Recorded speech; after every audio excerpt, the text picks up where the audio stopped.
Hey everybody, I'm John Granato. That is Josh Jordan. You can hear us on ESPN 97.5 and 92.5. You can also see Josh's work at sportsmaphouston.com. Hit subscribe if you haven't yet to get all of our content here at SportsMap HOU. My dream came true, Josh. Back in November, we were talking about this, and I said the dream scenario, Verlander the Mets and Carlos stay with the Twins. I'm okay. Verlander to the Mets, Correa to the Twins, and it has happened.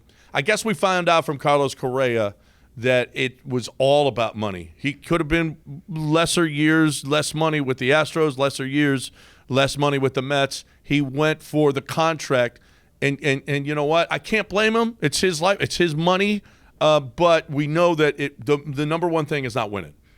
It doesn't seem to be the case. I mean, the Twins, they'll be in contention over the next few years, but you wouldn't call them like a true World Series contender. They may make the playoffs or something like that. You look at the Giants, they're a really good organization, but right now, you don't expect them to make a lot of noise this season. But, that was like a 12-year deal that Carlos was talking about with them. So you would imagine they would have gotten good at some point. But yeah, it seems like it was all about money, and I think playing coy with the medicals, really hurt them too, maybe with Boras a little bit. Just when the Giants fans think they have him and then the rug gets pulled out from under him, GM's ownership, they don't like looking bad like that. And with the Mets too, they kind of made it look like it was a done deal, and then that got pulled out from under him. So GM's fan bases, they don't like getting teased like that. So I can see why they're a little frustrated. Yeah, and you know what? The magic number was 300. He wanted to get to 300. He's already gotten 35 from the Twins, so you got to add that onto the 200. But he's also got vesting options on all of these if he hits certain incentives with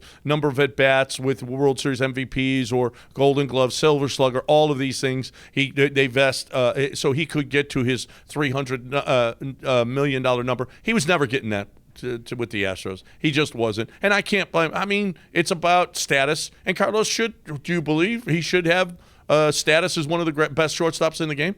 Yeah, I mean, absolutely. He's a fantastic player, but when you're looking at a 10, 12-year contract, that changes a lot of things. And, I just find it interesting that, the Astros didn't really want to go past 5 or 6 years regardless of money. And then you look what the Mets did. They didn't really want to go past that either. And Boras and Carlos did not seem very flexible with the Mets. We heard a lot of discontent coming out of there that they didn't want to augment the deal, that, hey, we agreed upon this and that's what we're sticking to.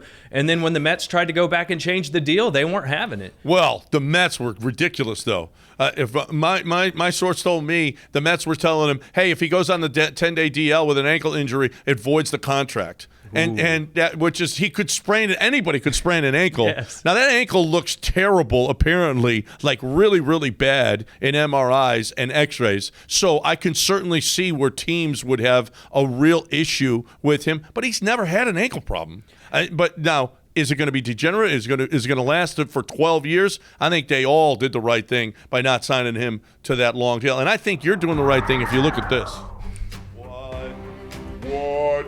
That's cold, clean, crisp, refreshing Coors Light. I'm a walking billboard. You know why? Well, I usually am because I got it in my hand. My mountains are blue, okay? Look at the blue mountains right here. This shirt is cold. It's freezing on me right now. That's what I'm saying. And I feel good about it because it's so hot out there. You got to keep Texas chill. Do your part. Keep Texas chill with cold, clean, crisp, refreshing Coors Light.